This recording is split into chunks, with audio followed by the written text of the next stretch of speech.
าสตราจารย์ดร.สมเด็จเจ้าฟ้ากรมพระศรีสว่างควัตวรขัตติยราชนารีทรงห่วงใยในปัญหาโรคพิษสุนัขบ้าโดยทรงเห็นว่าโรคพิษสุนัขบ้าเป็นปัญหาสำคัญของชาติและทรงให้โรคพิษสุนัขบ้าหมดไปจากประเทศไทยโครงการสัตว์ปลอดโรคคนปลอดภัยจากโรคพิษสุนัขบ้าตามพระปณิธานจึงเกิดขึ้นด้วยทรงตระหนักถึงความสำคัญของปัญหาโรคพิษสุนัขบ้าในประเทศไทยและทรงห่วงใยในสุขภาพของคนไทยตลอดจนสัตว์เลี้ยงสัตว์จรจัดไร้ที่พึ่งโดยทรงมีพระประสงค์ให้โรคพิษสุนัขบ้าหมดไปจากประเทศไทยอย่างยั่งยืนตามแนวทางขององค์การอนามัยโลกที่จะขจัดโรคพิษสุนัขบ้าให้หมดไปภายในปี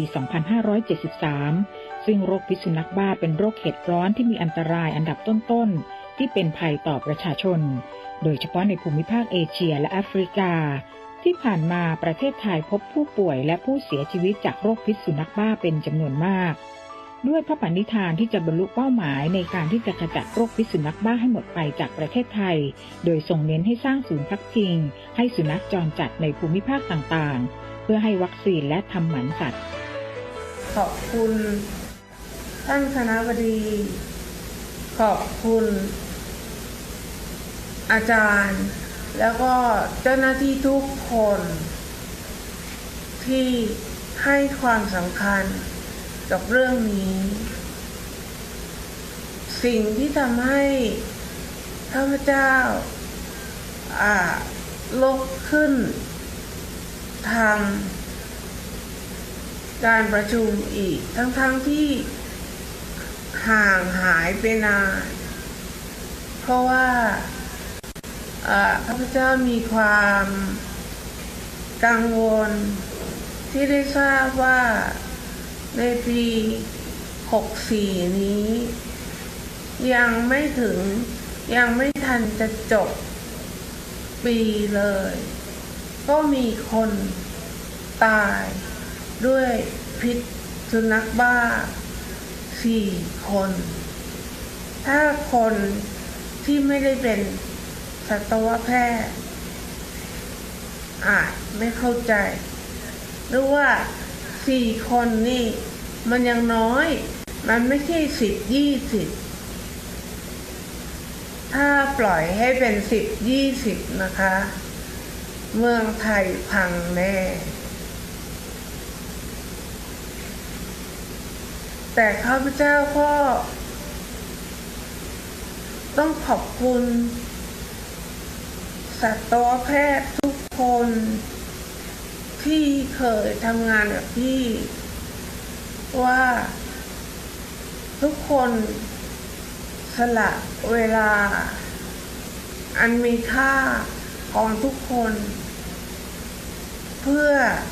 มาดำเนินเรื่อง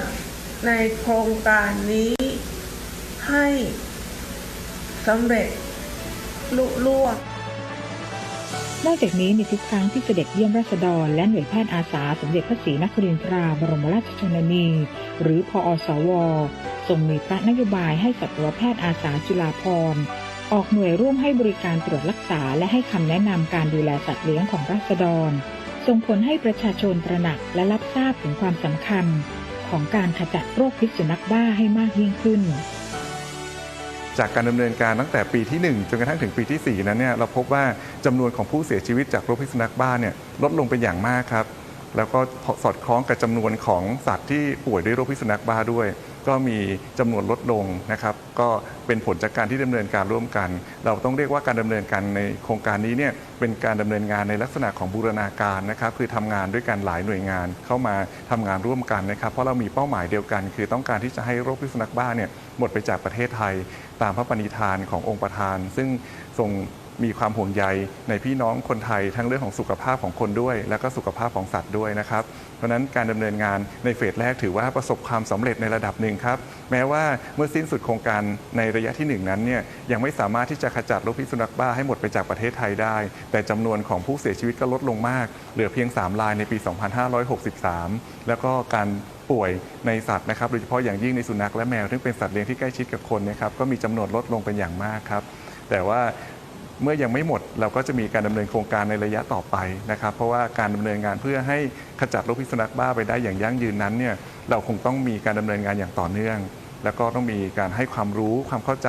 ที่ถูกต้องกับพี่น้องประชาชนนะครับนั้นจึงเกิดเป็นโครงการในระยะที่ 2ซึ่งองค์ประธานก็ทรงมีพนโยบายที่จะให้ดำเนินการต่อเนื่องไปนะครับการดำเนินการในก้าวที่2เนี่ยเราก็จะดำเนินการด้วยกัน5ปีนะครับก็คือปี 2564 ถึง 2568 เป็นที่ประจักษ์ชัดในพระวิสัยทัศน์กว้างไกลในการขับเคลื่อนโครงการสัตว์ปลอดโรคคนปลอดภัยจากโรคพิษสุนัขบ้าตามพระปณิธานในพระนโยบายที่ประเทศไทยปลอดจากโรคพิษสุนัขบ้าอย่างยั่งยืนเพชรมณีแสงเพชรข่าวในพระราชสำนักเรียบเรียง